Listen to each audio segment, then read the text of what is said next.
के अंदर जो गीता का जो भाग है उसके अंदर भी श्री कृष्ण के अर्जुन को भी जिहाद की बात ही है।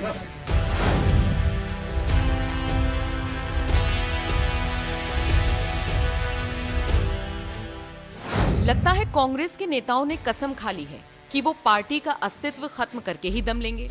तभी तो कांग्रेस के दिग्गज नेताओं की तरफ से ऐसे ऐसे बयान आ रहे हैं जो जनता के बीच आक्रोश पैदा कर रहे हैं। एक तरफ राहुल गांधी सड़कों पर उतरकर घर घर जाकर भारत जोड़ो यात्रा कर रहे हैं और दूसरी तरफ उन्हीं के नेता उनके इस अभियान को पलीता लगा रहे हैं। कुछ ऐसा ही किया है शिवराज पाटिल ने, जिसके बाद से ही लोगों का गुस्सा भड़का हुआ है।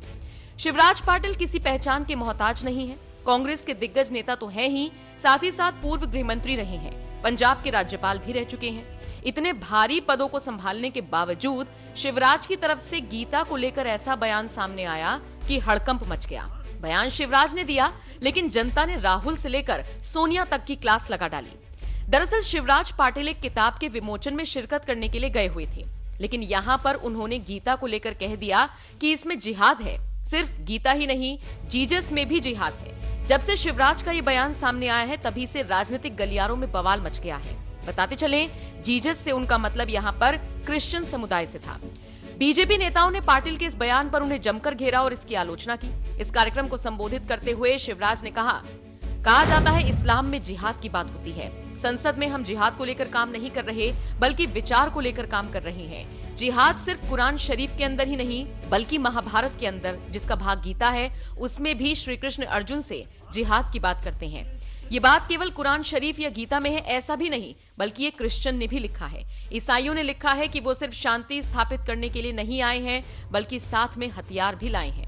आप सुनिए कांग्रेस के सीनियर नेता का ये विवादित बयान। इस्लाम धर्म के अंदर जिहाद की बहुत चर्चा हुई है। अब ये जो सब कुछ पार्लियामेंट में हम काम कर रहे हैं, वो जिहाद को लेकर काम नहीं कर रहे हैं, हम विचार को लेकर काम कर रहे हैं। और जिहाद की बात भी कब आ जाती है? जिहाद की बात तब आ जाती है जबकि सारे मन के अंदर स्वच्छ विचार होने के बाद भी, अगर उस प्रकार से काम करने की कोशिश करने के बाद भी अगर कोई वो समझता नहीं है, वो नहीं करता है, तो कहा जाता है को आपको अगर शक्ति का उपयोग करने का है तो वो करना चाहिए। और वो सिर्फ कुरान शरीफ के अंदर नहीं है, वो महाभारत के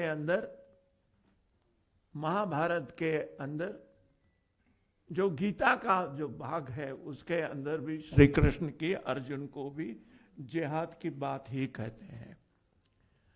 और ये सिर्फ ये जो बात है वो सिर्फ ये कुरान शरीफ में और गीता के अंदर है ऐसा नहीं है,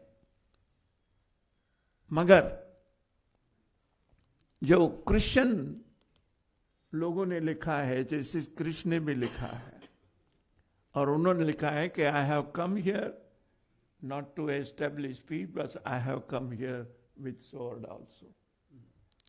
उन्होंने लिखा है, यानी सब कुछ समझाने की कोशिश करने के बाद अगर समझ नहीं रहे हैं और वो हथियार लेके आ रहा है, तो आप भाग के नहीं जा सकते हैं। उसको आप जिहाद भी नहीं कर सकते हैं और उसको गलत बात भी नहीं कह सकते। ये समझने की जरूरत है। ये तो नहीं होना चाहिए, हथियार लेके समझाने की बात नहीं होनी चाहिए। अगर ऐसा हुआ तो नहीं है। और मोहसिना जी ने अपने किताब में भी यही लिखा है। तो सुना आपने कैसे बिना किसी झिझक के, बिना किसी शर्म के पाटिल ये विवादित बयान दे रही हैं। इसी पर बीजेपी नेता शहजाद पूनावाला ने आपत्ति दर्ज कराते हुए कहा, इसी कांग्रेस ने हिंदू आतंकवाद की थ्योरी को जन्म दिया, राम मंदिर का विरोध किया था, उनके अस्तित्व पर सवाल उठाए थे। कांग्रेस का ये हिंदुओं को लेकर नफरत संयोग नहीं बल्कि वोट बैंक का एक प्रयोग है। Congress has crossed all limits.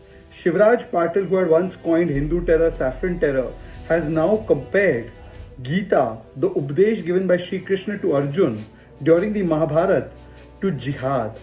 This is an affront, but it is not surprising because this is not a Sahyog, it is a vote bank ka prayog and a vote bank ka udyog. This is the same Congress party which has said Hindu terror, saffron terror. Rahul Gandhi has said LET is not dangerous, but the groups of Hindus are dangerous. Digvijay Singh blamed 26/11 on Hindus. This party opposed Ram Mandir. This party also questioned the existence of Shri Ram and gave in an affidavit that Shri Ram does not exist. And today, once again, in its vote bank politics, in order to polarize a particular vote bank before the Gujarat elections, they are constantly making such statements. And Shivraj Patil has compared Gita, has compared Shri Krishna's message to Arjun to jihad. This shows the anti-Hindu mindset of those who claim to be Janyudhari Hindus. They are nothing but Chunavi Hindus, seasonal Hindus, and the people of Gujarat and India will teach them a lesson. बता दें, शिवराज लातूर से कांग्रेस सांसद थे, फिर साल 2014 के बाद से ही इस पर बीजेपी का कब्जा है। कई बार वो केंद्रीय मंत्री रहे, साल 2008 में वो गृह मंत्री भी थे। बहरहाल कांग्रेस के वरिष्ठ नेता ने जिस तरह से बयान दिया, भागवत गीता का मजाक उड़ाया, श्री कृष्ण को लेकर बात कही और जिहाद से उनका लिंक जोड़ा, इसको लेकर अब बवाल मच रहा है और सोशल मीडिया पर लोग अलग अलग प्रतिक्रियाएं दे रही हैं। अब आप बताइए, शिवराज पाटिल के इस विवादित बयान को लेकर आप क्या राय रखते हैं? कमेंट बॉक्स में अपनी राय हमें जरूर दीजिएगा।